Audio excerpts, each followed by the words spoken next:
Bonjour les experts, votre mission aujourd'hui est d'expliquer la synergie de votre unité d'intervention pour co-créer le futur, réinventer l'entreprise et croître de façon exponentielle. Vous possédez un savoir-faire que personne n'imagine sur la transformation digitale, l'intelligence artificielle et la pédagogie de l'évolution n'ont pas de secret pour vous. La question aujourd'hui n'est plus dans la définition qu'est-ce que la transformation digitale. Il y a eu en fait un survey, une enquête qui a été faite auprès des grandes entreprises françaises, auprès d'employés qui en fait, à la grande surprise, pour 80%, savent ce qu'est la transformation digitale, mais par contre ne voient pas dans leur entreprise des faits sur cette transformation. Nous, J-du-mot, nous sommes donc concrets, nous ne sommes plus dans l'explication, nous sommes dans la manière de mettre en œuvre la transformation digitale. Alors, il y a un problème de tempo aussi, puisque en fait, on voit un phénomène d'accélération sur le marché, les acteurs y vont, mais comment y aller? Alors nous, on a des convictions, on pense que ça repose sur des piliers très importants. Il y a le pilier justement du capital humain, c'est-à-dire comprendre comment les organisations vont être impactées d'un point de vue humain, c'est-à-dire comment les acteurs vont changer leur manière d'opérer avec leurs clients, leurs partenaires, leurs fournisseurs et reconsidérer finalement leur rôle dans les organisations, être leader, acteur du changement et entrepreneur finalement dans leur métier. Point numéro 2, pilier numéro 2, finalement, c'est le cœur opérationnel et l'expérience client. C'est de dire, eh bien, on va regarder de bout en bout cette chaîne de valeur et puis reconsidérer finalement comment casser les barrières qui aujourd'hui deviennent, je dirais, virtuelles dans ce monde digital et donc qui permettent de connecter directement les acteurs les uns avec les autres. Donc, reconsidérer cette chaîne opérationnelle. Et troisième pilier, finalement, c'est le pilier de l'innovation, de la créativité et, je dirais, de la technologie et comment, finalement, la technologie au service des opérations permet d'atteindre l'excellence. Et là, peut-être, sur le volet de la technologie, je dirais que Walid a un certain quelque chose à dire. Voilà. Donc, je laisse... En fait, avant de parler de la transformation digitale, il y a un point important à aborder qui est en fait pourquoi on le fait. Donc, qu'est-ce que ça veut dire? Donc du coup, cette époque, cette nouvelle époque, moi je la compare un petit peu à l'époque où on a découvert l'électricité. Donc on a découvert l'électricité et ensuite toute la société devait se transformer avec cette nouvelle énergie qu'on ne connaissait pas. Donc du coup, ça rentre dans les foyers, les entreprises, dans la technologie, dans tout, donc dans notre vie. Donc on ne peut plus envisager vivre sans cette composante importante.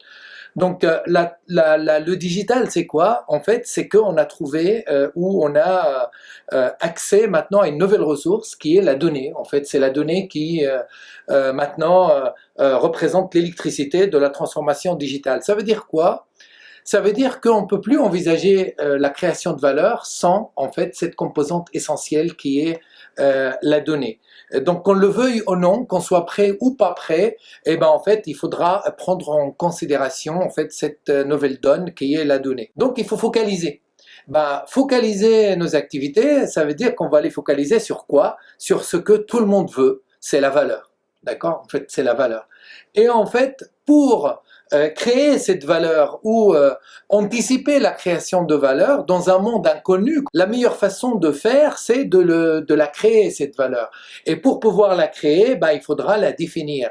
Donc du coup, moi, humblement, je ne peux pas résoudre tous les problèmes dans ce monde nouveau, donc je me suis vraiment axé, où j'ai consacré pratiquement 20 ans de mon existence à créer l'outil, l'Arche de Noé, qui va en fait permettre de emmener le monde de là où il est vers ce monde digital pour en fait établir ou réconcilier le dialogue entre l'homme et la machine, d'où l'intelligence artificielle. Donc du coup, comment on peut associer cette machine à ce nouveau monde, car le monde devient hyper complexe et c'est carrément impossible de le traiter avec les méthodes et avec les technologies en fait existantes. Donc du coup, D'où la création de ce logiciel, donc DEMS, la Data Excellence Management System, pour permettre la mise à disposition de cette intelligence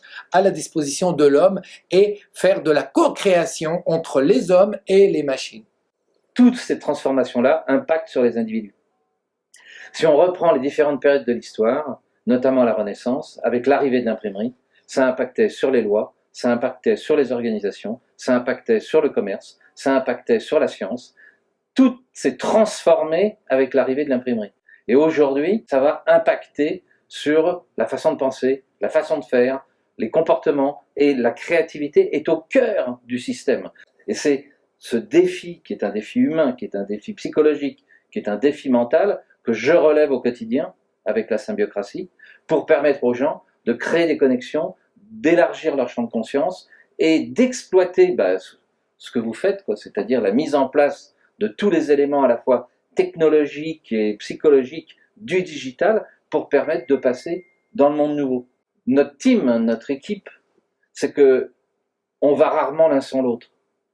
Préparer les gens à comprendre le digital, préparer les gens à comprendre l'intelligence artificielle et surtout les préparer à recréer pour pouvoir en tirer des fruits. Si ce n'est que l'échelle du temps a complètement changé, donc le digital a complètement accéléré l'échelle du temps. Et quand on parle maintenant d'attendre, clairement, attendre plus de 2 ans actuellement, c'est pratiquement, ça paraît inimaginable. Parce qu'on voit des modèles économiques qui sont complètement éteints, soit par une ubérisation de leur modèle, par des concurrents, soit par un concurrent qui a été digital de manière native, comme on peut citer comme exemple Amazon, qui tue petit à petit tout le mode de la grande distribution, du retail. 2 ans, c'est vraiment ce qu'on peut appeler le maximum pour une entreprise pour être dans le coup et pour se digitaliser. Quand on dit digitaliser, ce sont des valeurs qui ne sont pas spécialement complexes, mais ce sont des valeurs technologiques et culturelles qui existent déjà parmi tous les jeunes. Les jeunes qui rentrent dans les entreprises aujourd'hui sont natifs digitales parce qu'ils utilisent les technologies, ils sont familiarisés avec les applications de collaboration. Et ces applications de collaboration ont complètement détruit les murs qui existent entre les différents départements. Ce qui fait que le digital apporte une valeur bout en bout dans les processus d'entreprise.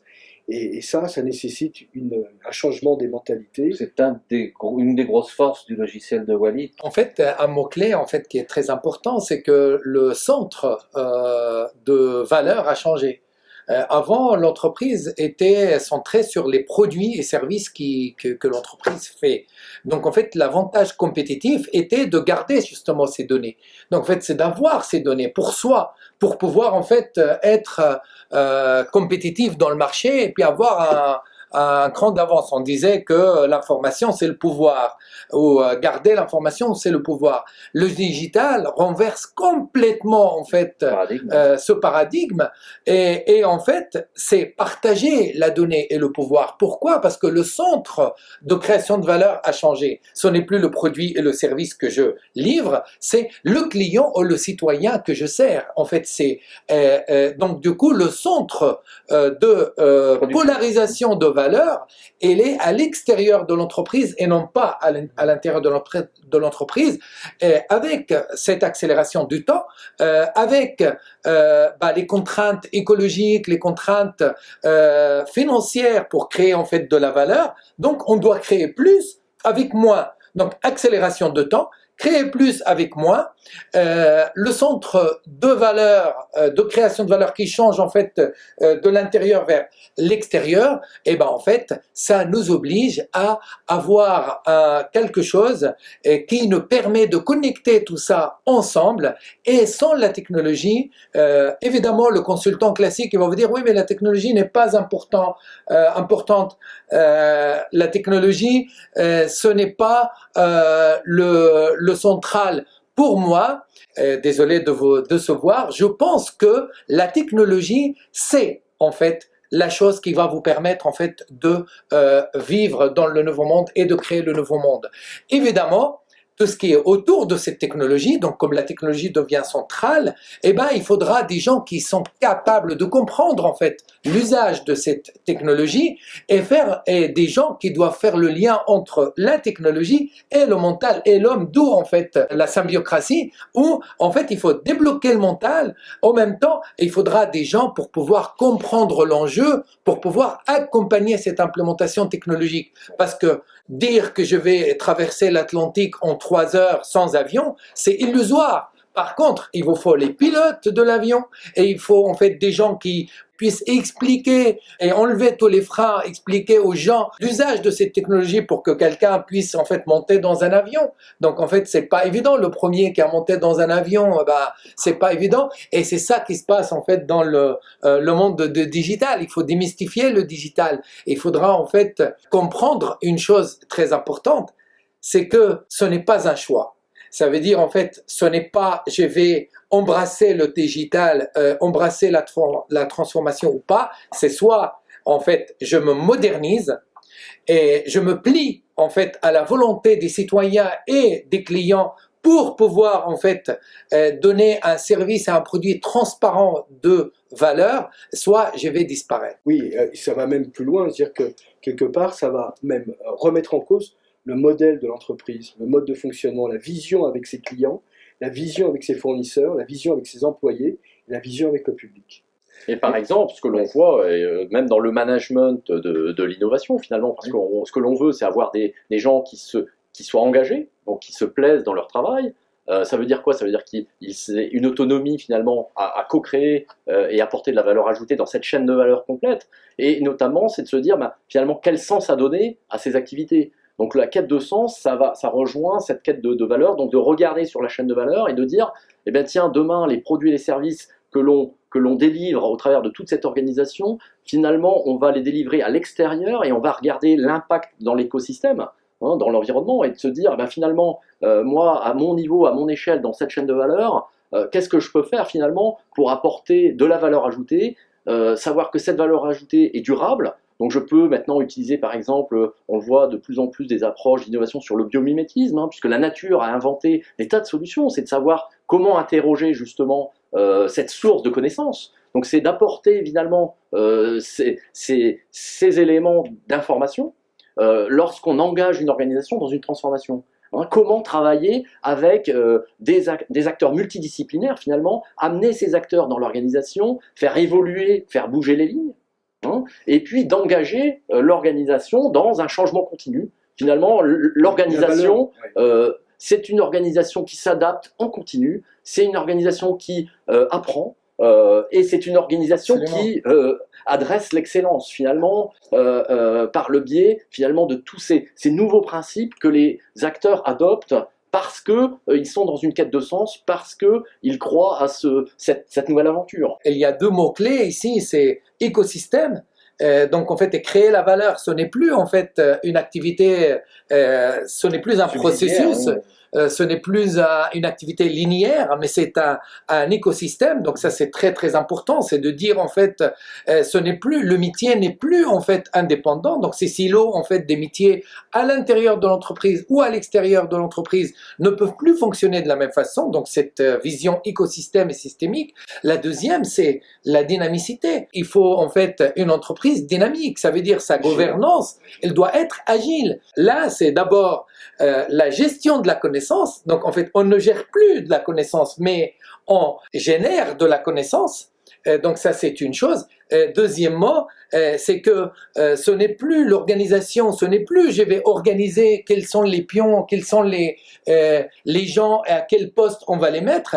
C'est en fait la chaîne de valeur ou l'écosystème ou la technologie qui doit en fait nous indiquer avec qui on doit travailler et pourquoi, pour pouvoir en fait créer de la valeur. Et tout ça, ça doit être totalement dynamique. D'où l'intérêt en fait de l'intelligence artificielle. Donc l'intelligence artificielle, il ne faut pas en avoir peur. C'est le coordinateur automatique, c'est le pilote automatique en fait de l'entreprise qui va permettre en fait de automatiser ce qui est automatisable pour qu'on puisse en fait focaliser sur les choses importantes. C'est le gros défi que nous avons à relever au niveau du mental des individus, c'est de leur apprendre à travailler avec les datas du futur et non pas les datas du passé. Ce changement de mentalité, ce changement de vision, ce changement de compréhension est fondamental. C'est plus que nécessaire. C'est-à-dire que les gens doivent se dire aujourd'hui, je récupère les datas du futur pour pouvoir m'adapter immédiatement ou adapter mes prestations immédiatement. Et mon travail, c'est effectivement de faire en sorte que les gens développent une conscience plus large et un cerveau systémique. Le changement, hein, c'est pas un changement qui s'opère une seule fois. En fait, le changement, c'est pour justement être capable d'absorber un changement permanent. Aujourd'hui, la vitesse des changements, des nouveaux acteurs sur le marché, dans le marché économique, font qu'il faut toujours s'adapter et toujours être meilleur. C'est là où l'innovation, la création, le pilotage de la valeur, les actions prises pour être toujours meilleur sont extrêmement importants. L'innovation est quelque chose qui doit être impératif aujourd'hui dans le nouveau modèle digital. Mais en fait, les survivants sont ceux qui sont capables d'être agiles et capables de s'adapter à tout moment à cette confrontation avec différents événements. On voit ce qui se passe aujourd'hui dans le food. Aujourd'hui, un grand acteur, encore une fois, comme Amazon, a décidé de s'attaquer à l'alimentation, à l'alimentaire. Bon, bah, c'est clair que derrière, des gens comme Walmart, des gens comme Carrefour, des grands compétiteurs sont obligés de s'adapter et d'aller très très vite. S'ils ne sont pas capables de s'adapter au modèle digital d'Amazon, bah, quelque part, ils perdront une bataille. En fait, ça c'est vraiment. En fait, moi, je viens. Donc, j'ai des expériences dans le monde en fait agroalimentaire. Et moi, je trouve que c'est honteux d'avoir des sociétés en fait de l'ancien monde dans l'agroalimentaire et qui ont en fait la propriété intellectuelle de leurs produits, qui ont la relation donc en fait avec leurs clients, qui ont le produit physique, qui ont la valeur en fait et la création de valeur, et on les voit en fait à la traîne par rapport à quelqu'un comme Amazon, que lui, il ne possède que des datas. Parce que tu as un phénomène psychologique dans les organisations. Quand tu as une espèce de triangle, qui est un triangle destructeur au possible, c'est les gens qui ont le pouvoir, donc tout ce que tu viens de dire, les marques, etc. Ils ont l'argent, okay, et ils ont un certain nombre de diplômes ou de reconnaissances du fait du marché ou parce qu'ils ont fait des grandes écoles. Et quand tu expliques à ces gens-là que le monde est en train de bouger, qu'ils vont perdre la bataille, ils hurlent de rire. Ils se marrent. Ils disent on a nos propriétés, on a nos marques, on a nos produits, on a l'argent, on a des milliards en caisse, et ils ne bougent pas. Maintenant, dans le modèle digital, c'est le client qui dicte la logistique, les règles de logistique. Moi, je veux être servi n'importe où dans le monde, dans les 2 jours, dans les 24 heures. Et quelque part, de plus en plus, c'est le client qui guide le modèle de business. Oui, et le client veut savoir si eh bien, le produit qu'il consomme, il est éco-durable, s'il respecte certains nombres de principes éthiques finalement, et on redonne le pouvoir, le choix finalement au client d'orienter via des valeurs, qui sont les valeurs de développement durable. On en parle aujourd'hui, mais très concrètement, on le rend réel grâce à la technologie. On revient là d'abord à la notion de symbiose, c'est-à-dire que des espèces hétérospécifiques, on va dire les clients, les fournisseurs, les financiers, etc., sont obligés de travailler ensemble et d'échanger des données pour développer des richesses mutuelles et réciproques. Donc on est vraiment dans ce retour à la notion de symbiose. Deuxième point, c'est que c'est le client qui va définir la valeur du produit et non plus l'entreprise qui va, de façon unilatérale, dire notre produit a telle et telle et telle valeur, parce que le client peut shooter l'entreprise en dehors du marché demain matin, on le voit aujourd'hui. Donc, fondamentalement, si on n'intègre pas les fameuses datas qui viennent de l'extérieur, dont tu parlais tout à l'heure, les datas qui viennent du client, et c'est ça qui est extraordinaire avec l'intelligence artificielle, c'est qu'on n'a pas que les datas chiffres, on a les datas émotionnelles. Parce que par les comportements, on arrive à voir quelles sont les émotions vécues par les consommateurs. À partir de ce moment-là, on va pouvoir transformer et créer. Et c'est cette notion de créativité à partir de l'émotion et de la valeur donnée par le marché que les entreprises vont pouvoir complètement revoir leur business model et surtout inventer des produits et des services extraordinaires.